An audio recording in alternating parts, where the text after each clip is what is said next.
Salut! J'espère que vous allez bien. Aujourd'hui, je vous retrouve dans une vidéo, comme vous avez pu voir dans le titre, pour une FAQ spéciale augmentation mammaire.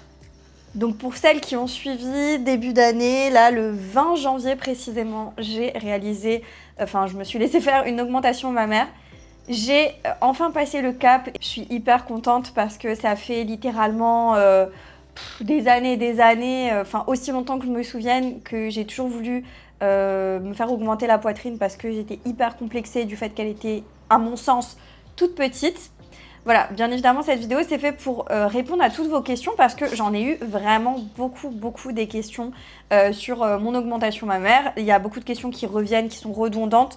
Donc, en fait, j'ai tout simplement tout condensé et j'ai fait une liste de questions les plus posées, etc. Ou même des questions un petit peu atypiques ou des questions qui me semblaient pertinentes. Donc voilà, j'ai essayé de répondre à tout le monde.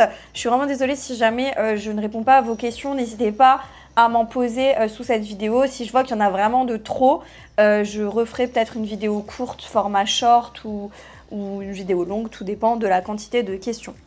Et bien évidemment, je continuerai à vous faire des updates post-opération parce que là, on est précisément à 3 semaines et 1 jour de mon opération, de mon augmentation mammaire.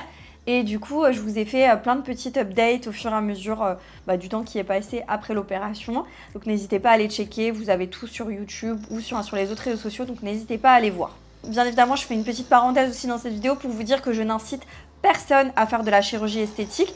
J'ai eu beaucoup de messages hyper bienveillants, hyper sympas, qui me comprenaient, etc. Même si c'est pas vraiment ce que je demandais en partageant mon expérience sur les réseaux sociaux.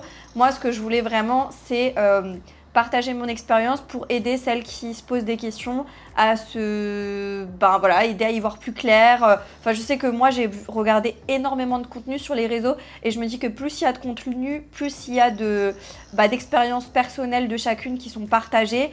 Et mieux c'est, tu arrives mieux à te projeter, tu arrives mieux à savoir où t'en es, si vraiment tu veux le faire ou non, etc. Donc voilà, c'était vraiment dans cette optique-là que j'ai voulu partager mon expérience.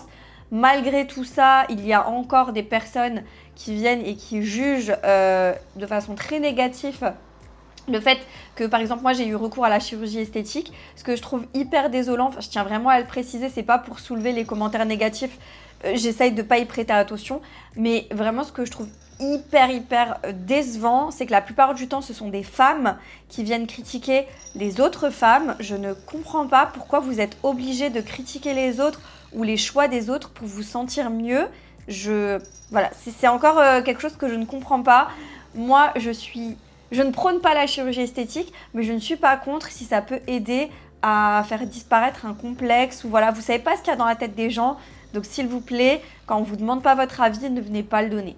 Voilà, tout simplement. On va passer le fait que des fois certains hommes viennent commenter et viennent lâcher leur venin. Je veux dire, au bout d'un moment, les mecs, vous n'êtes même pas concernés. On vous a même pas demandé votre avis. Donc ne venez pas ici, merci. On est parti tout de suite. J'espère que ce type de contenu vous plaira. Et s'il t'a aidé, n'oublie pas de liker, de me laisser un commentaire et pourquoi pas de t'abonner à la chaîne YouTube. En dehors de tout ce que je raconte autour de mon augmentation mammaire, je fais un contenu un petit peu lifestyle. Je partage des journées avec moi, des vlogs, des choses comme ça. J'essaie de vous partager des bons plans. Je teste plein de choses, des produits du quotidien, du make-up, du soin, peu importe. Un petit peu de tout ce que j'aime. C'est vraiment ma safe place ici. Je partage de tout. On va commencer tout de suite avec les premières questions. Alors, vraiment, je vous jure, je suis allée sur tous mes réseaux sociaux, sous toutes les vidéos et j'ai repris vraiment toutes les questions pour que ce soit le plus construit possible, même si ça va partir un peu dans tous les sens, si j'ai pas fait un ordre chronologique. On commence tout de suite avec combien tu as mis de CC. Quelle taille de bonnet du coup tu fais actuellement?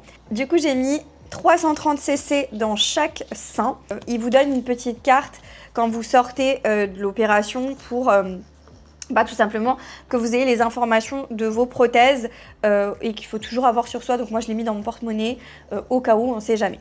Et donc je vous disais, donc 330 cc dans chaque sein et je partais d'un bonnet A. Pour ma part je pensais à un petit A, elle m'a dit que c'était en A normal. Et là je fais actuellement, pas là maintenant parce que ça va encore un peu dégonfler, à peu près un bonnet C voire un bonnet D. Voilà. Après on m'a beaucoup demandé la douleur sur 10. La douleur, c'est vraiment propre à chacune. Il y en a qui n'ont pas du tout eu mal, d'autres qui ont eu plus mal, d'autres moins mal, etc. Enfin, moi, j'ai vu sur les réseaux, il y en a qui étaient au bout de leur vie. Je dis pas, hein, il y a des moments au tout début de l'opération, enfin après l'opération, où j'en ai bavé. Mais je dirais grosso modo, les pires jours, c'est les 3 premiers, où vraiment, vraiment, t'as mal, c'est hyper gonflé, tu peux rien faire, etc. Donc, pendant les 3 premiers jours, je dirais peut-être un 7 sur 10 à peu près. Après, tout est supportable. Moi, j'ai pris que du Doliprane. Je suis restée au Doliprane. J'ai pas pris autre chose. Donc, vraiment, que du paracétamol. Alors qu'elle m'avait prescrit d'autres trucs, mais c'était beaucoup plus fort. Et j'avais un peu peur de les prendre. Donc, moi, je suis restée au Doliprane. Donc, pour vous dire que si tu restes au Doliprane, c'est que c'est quand même supportable. On m'a beaucoup demandé aussi le prix et si on peut payer en plusieurs fois. Alors, j'ai fait une vidéo courte où j'ai détaillé, vraiment tout détaillé au niveau du prix. Mais je vais quand même vous redire, j'en ai eu en tout pour 5 214,45 €. C'est vraiment le tout. Mais en ce qui concerne uniquement la chirurgie, donc hors brassière post-op, hors médicaments, etc., premier rendez-vous chez le chirurgien, tout ça, elle m'a fait un devis à 4 959 €. Donc là-dedans, vous avez tout ce qui est bloc opératoire, hospitalisation, anesthésiste, les implants et les frais d'honoraires de ma chirurgienne, parce que personnellement, c'était une femme. Voilà. Si on peut payer en plusieurs fois, alors moi j'ai pas demandé à mon chirurgien si on pouvait payer en plusieurs fois. Je pense qu'ils font des facilités de paiement, mais ça vraiment c'est à voir avec le chirurgien que vous avez choisi. Personnellement, je pense que ça dépend énormément du chirurgien que vous prenez au niveau du tarif, parce que j'ai déjà vu des prix mais encore plus élevés que le mien, j'ai vu des prix beaucoup plus bas. Enfin voilà, il y a vraiment de tout. Faut vraiment choisir votre chirurgien, pas en fonction du prix, mais en fonction du feeling que vous avez avec lui et surtout aussi des résultats, parce que souvent quand vous allez voir un chirurgien, il vous montre ce qu'il a déjà fait comme travail et du coup ça vous permet de vous projeter aussi. Donc vraiment, ne choisissez pas en fonction du prix, choisissez en fonction de la qualité que vous souhaitez. Là, c'est quand même votre corps, c'est important. Enfin, ça, c'est que mon avis, mais voilà.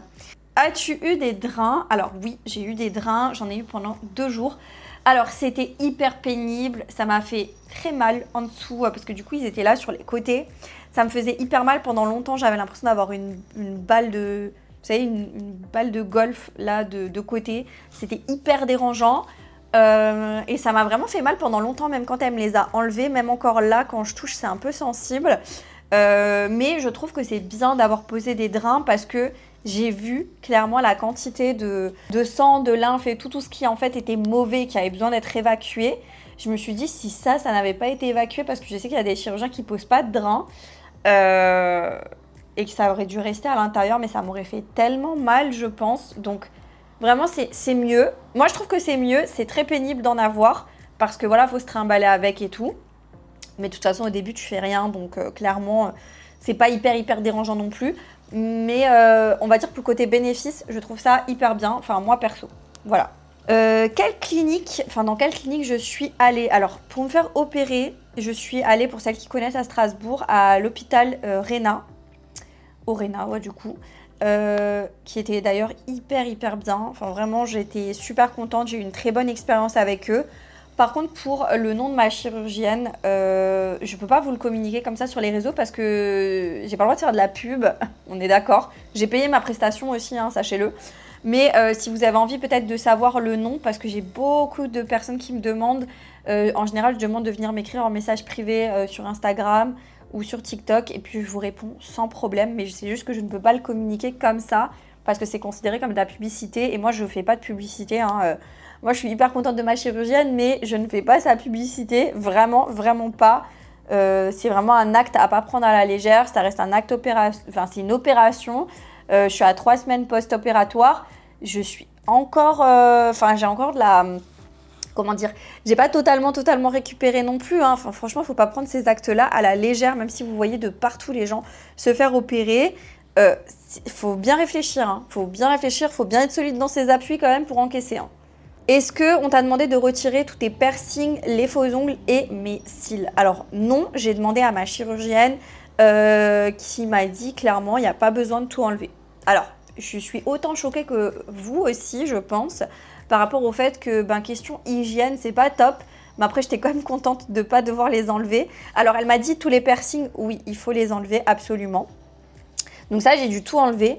Par contre, tout ce qui était cils et les ongles, j'avais pas besoin d'enlever. Voilà, donc ouais, j'étais un peu étonnée quand elle m'a dit ça. Je me suis dit, bah waouh, ok, mais bon, ça m'a bien arrangé quand même. Comme ça, j'avais pas besoin de retirer les ongles et tout. Mais ça, bien évidemment, c'est à voir avec votre chirurgien, c'est à voir avec votre anesthésiste. Vérifiez bien, hein. C'est pas parce que moi je vous dis qu'ils fonctionnent tous de la même façon. Il y en a qui sont très fermes et qui veulent absolument que tout soit retiré. Il y en a d'autres qui sont un peu plus souples. Donc voilà, regardez avec votre chirurgien, c'est mieux. Au bout de combien de temps tu as pu reconduire? Alors, je me suis fait opérer le mardi. J'ai pu reconduire le dimanche. Attendez, maintenant je sais plus. Une semaine et demie après, je me sentais à peu près capable de reconduire. Ouais, je reconduis vraiment depuis la semaine dernière, donc un peu moins de 2 semaines. Voilà, tu peux reconduire des petits trajets dans un premier temps. Et tu fais progressivement et tu regardes comment tu te sens. En fait, il faut aussi faire au feeling. Mais encore une fois, moi, je vous dis ce que ma chirurgienne m'a dit. Mais prenez bien note de ce que votre chirurgien vous dit. C'est pas parce que moi, je vous dis des choses que, voilà, vaut mieux suivre les conseils de son chirurgien. Voilà, dans tous les cas. Est-ce que j'ai fait au-dessus du muscle ou en dessous du muscle? Alors, pour ma part, on a fait en dessous du muscle. Tout simplement parce que quand je suis allée à mon premier rendez-vous avec la chirurgienne, elle m'a demandé... qu'est-ce que je voulais comme taille comme taille en fait, et je lui ai dit en fait j'ai des photos parce que pendant plusieurs semaines avant ça j'ai un peu regardé de partout sur internet ou autre des filles dont la poitrine me plaisait, et donc je lui ai montré et elle m'a dit mais c'est génial, ça me permet vraiment de savoir ce que vous souhaitez comme résultat. Et en fait, je voulais vraiment un truc naturel, mais qui se voit. C'est très bizarre à dire comme ça, c'est-à-dire que je voulais un réel changement au niveau de la taille, mais je voulais pas que ce soit disproportionné par rapport à ma morphologie. Et d'un autre côté, je voulais aussi que c'est une forme de sein naturel. Et je lui ai montré aussi surtout ce que je ne voulais pas. J'avais pris des photos de choses que je voulais pas du tout. C'est-à-dire que moi, je voulais pas qu'on voit la prothèse, vous savez, la prothèse ronde qui remonte.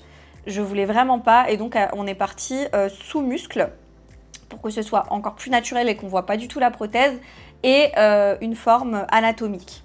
Voilà. Est-ce que j'ai fait juste une augmentation mammaire ou est-ce que j'ai fait aussi un lifting par-dessus? Parce que souvent, vous faites augmentation mammaire et vous pouvez faire aussi un lifting si vous avez les seins qui tombent et qui sont très petits. Pour ma part, je n'ai fait qu'une augmentation mammaire. J'ai pas du tout fait de lifting parce que ils étaient en place, quoi. Ils étaient assez hauts, donc il n'y avait pas besoin de faire un lifting en plus.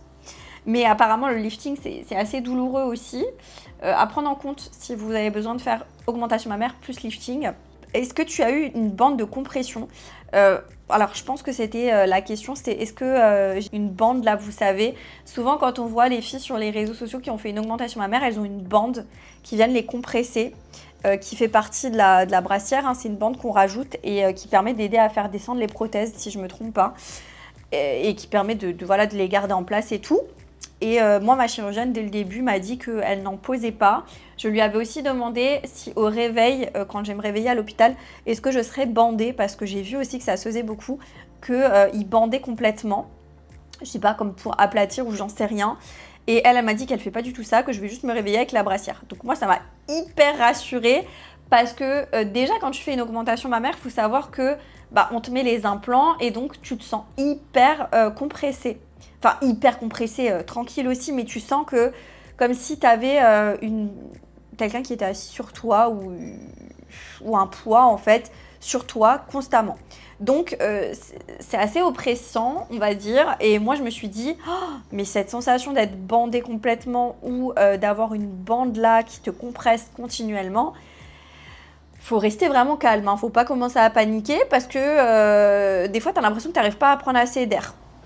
Alors moi, quand j'avais vu des contenus de filles qui parlaient justement de leur expérience et qui étaient bandées et qui disaient c'est insupportable parce que tu as du mal à respirer, moi tu me dis tu as du mal à respirer, je suis en PLS, j'ai hyper peur. Sachez que voilà, vous avez vraiment cette sensation comme si on était tout le temps posé sur vous.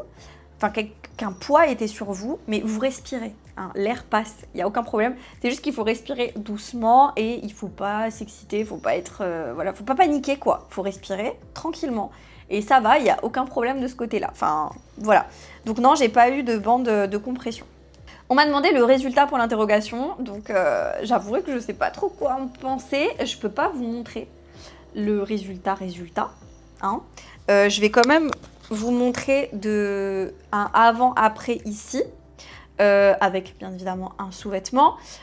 Pour l'instant, niveau résultat, je suis hyper contente. Moi, dès les premières fois où j'ai vu ma poitrine, c'était hyper bizarre parce que je me rendais pas compte que c'était mon corps. Faut vraiment prendre le temps et pas brûler les étapes et faire petit à petit, vous regarder, toucher votre poitrine, etc. pour vraiment reprendre conscience de votre corps. J'ai pas du tout fait de rejet psychologique là-dessus, hein. Au contraire, moi je suis hyper contente. J'ai encore un peu de mal à réaliser que maintenant, j'ai plus de soucis de ce côté-là. J'ai vraiment ma poitrine, enfin j'ai de la poitrine quoi, donc voilà. Mais c'est vrai que moi j'ai été contente dès le premier instant où j'ai vu ma poitrine, même si elle était très haute, elle était très dure, elle était ça ressemblait pas à des seins naturels, hein, c'était haut, c'était dur, c'était rond. Mais là, de semaine en semaine, de jour en jour, je vois une nette amélioration. Mes seins sont déjà plus bas, beaucoup moins gonflés, hein, bien sûr. J'en ai un qui est plus gonflé que l'autre, qui est un petit peu en retard au niveau de l'amélioration. J'avais un gros bleu qui est en train vraiment de partir là. Et il dégonfle au fur et à mesure, mais il est encore un peu plus volumineux que celui-ci. Et il est un tout petit peu plus dur que celui-ci encore. Mais sinon... je suis hyper contente. Là, vraiment, ce sein-là qui est arrivé à sa taille, apparemment, selon ma chirurgienne, il est incroyablement beau. Il est encore un petit peu haut, mais il descend vachement et je suis hyper contente. Voilà, mon résultat, il est vraiment... je suis vraiment trop contente. Voilà, la dernière fois, j'ai essayé des sous-vêtements et j'ai fondu en larmes tellement j'étais heureuse et tellement je trouvais mon corps joli. J'étais trop contente alors que c'est pas encore mon résultat final, donc j'imagine pas le après quand vraiment j'aurai un résultat qui se rapproche encore plus du naturel. Je vais être vraiment trop contente, j'en suis sûre. Donc voilà, je suis contente de mon résultat, ça évolue de jour en jour. Pour avoir le résultat final, vraiment final, c'est 1 an. Donc voilà, faut être patiente. Mais tu vois déjà un très beau résultat entre 3 et 6 mois. Tu vois déjà ça ressemble déjà quasiment à ce qui va être au final, ton résultat final, quoi. Donc voilà, et moi je suis déjà hyper contente. Donc voilà. Alors que j'avais peur au début quand j'ai vu des contenus d'autres filles, il y en a pas mal. Donc du coup j'ai pu me préparer psychologiquement, qui disaient que au départ, leur poitrine n'était vraiment pas jolie, que les seins étaient genre limite carrés et tout. Donc voilà, ne prenez pas peur. C'est pas parce que moi j'étais hyper contente de mon résultat dès le début que si vous passez le cap, vous allez être hyper contente du vôtre. Chaque corps est différent et puis ce qui va être sur moi va être totalement différent sur vous. C'est pas parce que vous prenez la même taille que moi, la même forme que moi de prothèse, le même chirurgien, que vous allez avoir un résultat identique. Non, chaque corps est différent. Donc vraiment, faites confiance. Si vous avez le feeling avec votre chirurgien, faites-lui confiance. Montrez-lui des photos. C'est bien d'aller le voir plusieurs fois. C'est bien d'être sûr de vous. Voilà. Mais vous ne pourrez pas forcément avoir le même résultat. Et donc là, je vais quand même vous montrer. Je cache parce que du coup, j'ai plus les pansements de ce côté-là. Pour l'instant, je suis hyper contente, quoi. Voilà. Ils sont encore assez coniques aussi. Mais ça se met tout doucement en place, quoi. Voilà, donc je suis contente. Alors, on m'a demandé quelles sont les marques d'implants les plus safe. Alors, j'en ai aucune idée. Vraiment, j'en ai aucune idée. Moi, elle m'a mis la marque Mentor, je crois. Ouais, Mentor. J'avoue qu'on n'en a pas vraiment discuté. Moi, je lui ai fait vraiment hyper confiance. Et faites confiance à votre chirurgien. Moi, je suis pas médecin, hein. Donc je peux pas vous dire quelle marque est la plus safe. Mais voilà, il y a beaucoup de marques qui existent. Et si votre chirurgien décide de travailler avec telle ou telle marque, je pense que il a ses raisons. Donc n'hésitez pas à lui demander si c'est quelque chose qui vous interpelle et que vous avez besoin de savoir. Quels sont les risques autres que de faire des coques au niveau de l'implant? Alors, il y a un risque de rejet. Voilà, il y a un risque de rejet. Mais après, les autres risques, je vous avouerai que j'ai pas... C'est elle qui m'a dit qu'il voilà, y a des risques de rejet, qu'il y a des risques de formation de coque autour de la prothèse. Il y a des risques de fissures avec avec le temps et surtout si vous prenez des chocs ou autres, je pense qu'il y a il y a des risques de fissures. Mais après, on n'a pas vraiment parlé plus que ça des risques autres. Donc, je pourrais pas t'aider plus que ça sur ta question. Je suis désolée. N'hésite pas, comme je te l'ai dit, à toujours... voilà, tout ce que je vous dis, prenez-le, mais n'hésitez pas toujours à demander à votre chirurgien. C'est quand même lui qui a le dernier mot, entre guillemets. Quel type d'implant, texture, ronde, pour l'interrogation. Et du coup, j'ai ce que je vous ai dit tout à l'heure, j'ai pris des prothèses anatomiques. Donc, ce sont des prothèses en forme de gouttes d'eau. Donc, elles sont comme ça, je dirais. Elles ont vraiment une forme de goutte. C'est hyper proche d'un sein naturel pour le coup. Niveau résultat, donc c'est quand vous la tenez en haut, en fait elle est plus fine et ça vient vraiment faire une forme comme ça de goutte de poire. C'est pas du tout une prothèse ronde, donc voilà, parce que elle m'expliquait qu'en fait la prothèse ronde plus peut potentiellement plus se voir. Vous savez, je vous disais avant que je ne voulais pas du tout qu'on voit, bon là pour l'instant on voit encore un peu cet effet là. Mais c'est pas dérangeant, je trouve que ça fait comme un vrai décolleté en fait classique. Mais vous savez, il y a certaines filles qui sont fait opérer d'une augmentation mammaire où vraiment on voit la prothèse faire le tour comme ça. C'est vraiment pas ce que moi j'aime personnellement. Après, si elles aiment, c'est tant mieux pour elles. Moi, je voulais vraiment pas que ça se voit. C'est assez particulier à dire, parce que du coup, on voit quand même qu'il y a une différence. Mais du coup, je voulais que ce soit assez plat comme un vrai sein au-dessus. Et en forme de goutte, surtout quand t'as rien, quand t'as pas de sous-vêtements ou autre. Parce que là, on voit cette trace un peu là.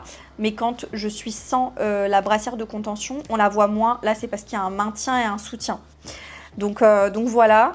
Et elle est texturée, ma prothèse, parce que justement, elle a une forme de goutte. Et pour éviter qu'elle tourne, elle est texturée. Ensuite, on m'a demandé la réaction de mes proches.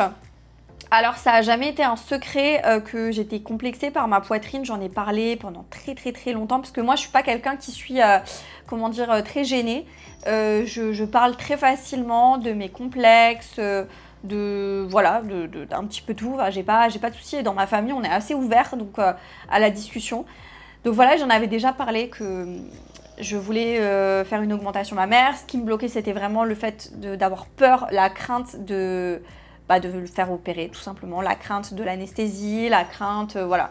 Même si j'ai fait déjà une opération assez costaud pour ma scoliose, je vous avouerai que j'étais jeune, on m'avait jamais opéré et tout, donc je suis allée un petit peu sereine au bloc opératoire. Là, plus tu avances dans l'âge et plus tu réalises un peu les dangers, les trucs, enfin, les dangers et tout, donc j'ai eu plus peur.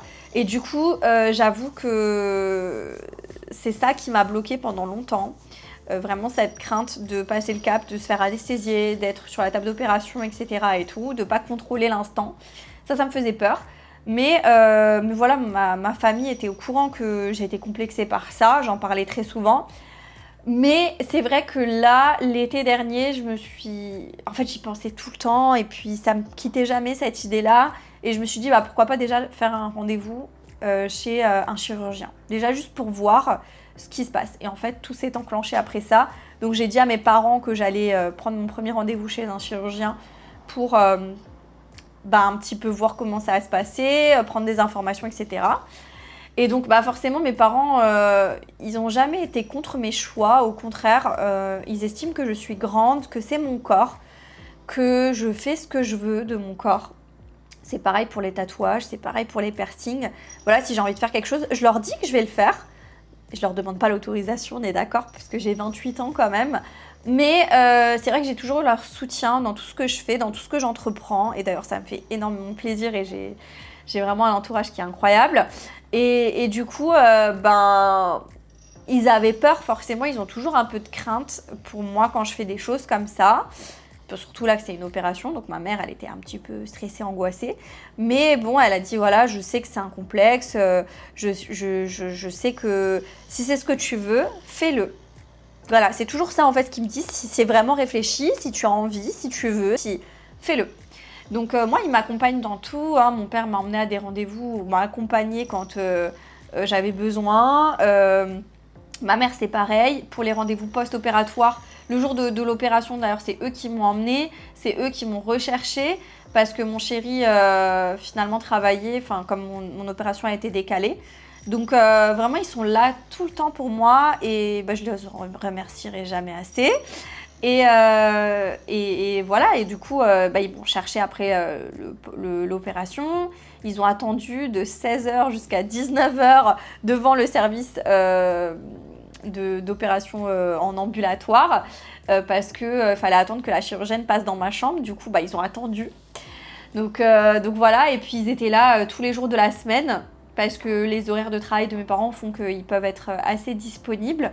À certains moments, enfin quand c'est pas l'un c'est l'autre, et quand ils pouvaient pas, c'était ma grand-mère qui était là. Ma grand-mère, elle est assez jeune, et du coup bah, elle prenait le bus et elle venait s'occuper de moi parce que j'avais peur d'être seule et parce que j'avais besoin, surtout faut le savoir aussi ça, post-opératoire, pendant une semaine vous avez vraiment besoin qu'il y ait tout le temps quelqu'un avec vous, hein. Même la nuit idéalement, parce que les premiers jours vous n'arrivez pas à vous relever. Donc la nuit, c'était mon chéri qui était avec moi et qui s'occupait de moi. D'ailleurs, c'était un amour, vraiment. J'étais même étonnée parce qu'il n'a jamais dû s'occuper autant de moi. Mais là, pour le coup, il s'est vraiment occupé de moi de A à Z pendant toute la nuit. Pendant une semaine, le pauvre, il avait repris le travail. Il était au bout de sa vie le matin. Mais vraiment, un petit cœur. Vraiment, j'ai été hyper bien entourée. C'est très important pour le post-opératoire. Donc voilà, non, ils ont accepté hein, mes choix. Et d'ailleurs, parce que les premières fois où j'ai pu me laver, bah, c'était très compliqué de me laver seule, donc ma maman m'a aidée. Et du coup, c'est elle qui a vu en même temps que moi la première fois ma poitrine et qui m'a dit, alors je suis désolée, j'ai la lumière qui s'est éteinte, qui m'a dit que c'était vraiment très beau. Et du coup, je lui montre l'évolution au fur et à mesure du temps quand je la vois. Et elle est subjuguée tellement elle trouve ça joli et bien fait. Donc vraiment, voilà, je suis hyper contente et voilà, je m'arrête là parce que je pourrais déballer sur mon entourage de façon continue parce que vraiment, ils sont incroyables. Sensibilité post-opératoire, est-ce que ton partenaire peut toucher? Alors, que ce soit mon partenaire ou peu importe, on peut toucher ma poitrine au-dessus. Vous voyez, c'est mou, hein. C'est mou et un peu plus dur qu'un sein normal vu qu'on est sur du post-op. Il peut toucher comme ça. Alors du coup, lui, il a peur de toucher parce qu'il ne veut pas me faire mal. Donc il touche comme ça, mais de lui-même pour l'instant, il ne peut pas venir toucher et palper. Voilà, donc on peut toucher, mais on ne peut pas non plus jouer avec, quoi. Vous voyez ce que je veux dire? Faut attendre que ça se remette bien en place.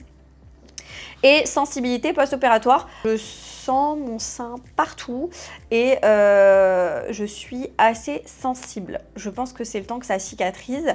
Je suis assez sensible quand même. Je pensais que j'allais plus rien sentir du tout et finalement je suis surprise. Mais ça, c'est vraiment propre à chacune. Mais pour ma part, niveau sensibilité, sensation, on est bon. Dernière question, le prix au prochain passage. Parce qu'effectivement, quand vous faites une augmentation mammaire, il faut savoir que tous les 10 voire 13 ans à peu près, il va falloir les changer, potentiellement les changer. Et parce que voilà, ça s'abîme avec le temps, etc. Il faut faire des contrôles et tout. Et donc quand tu repasses par une chirurgie, il faut repayer, quoi, clairement, hein, c'est pas offert. Et du coup, je ne sais pas le prix du prochain passage, je ne lui ai pas demandé. Moi, je me suis basée sur le même prix et je me suis dit qu'il fallait mettre à peu près une 50aine d'euros tous les mois de côté. Donc voilà, 50 € par mois de côté pour à peu près arriver à la même somme que j'ai payée là. Bien évidemment, voilà, faut en prendre conscience que c'est possible de devoir repasser sur la table d'opération s'il y a un problème ou autre. Donc n'hésitez pas à mettre de l'argent de côté, voilà, au cas où. Mais du coup, je ne sais pas. Apparemment, a priori, ce serait moins cher que la première opération puisque la loge est déjà créée, surtout si vous partez du même bonnet. Si vous n'augmentez pas, par exemple, tout est déjà plus ou moins fait. Elle a juste besoin d'ouvrir, d'enlever et de remettre. grosso modo. Hein. Donc normalement c'est un peu moins cher, mais j'avoue que je n'ai pas demandé. Voilà. Bah écoutez, j'ai fait le tour de toutes vos questions, ça m'a fait du bien de parler un petit peu de tout ça. J'espère que j'ai pu vous rassurer, vous apporter des questions, enfin vous apporter pardon, des réponses aux questions que vous vous posez. N'hésitez pas à me dire en commentaire si vous avez d'autres questions ou autres. Je me fais un plaisir de vous répondre. Si vous avez vraiment des grosses questions ou autres, n'hésitez pas à m'écrire sur mes autres réseaux sociaux, genre Instagram ou autres. Je prends le temps de vous répondre vraiment sans problème. Donc voilà. Si cette vidéo vous a plu et vous a aidé, n'oubliez pas de la liker, de me laisser un commentaire et bien évidemment de vous abonner à la chaîne YouTube pour ne pas manquer les prochains contenus. Moi, je vous dis à très bientôt dans une prochaine vidéo. Jusque là, portez-vous bien. Ciao.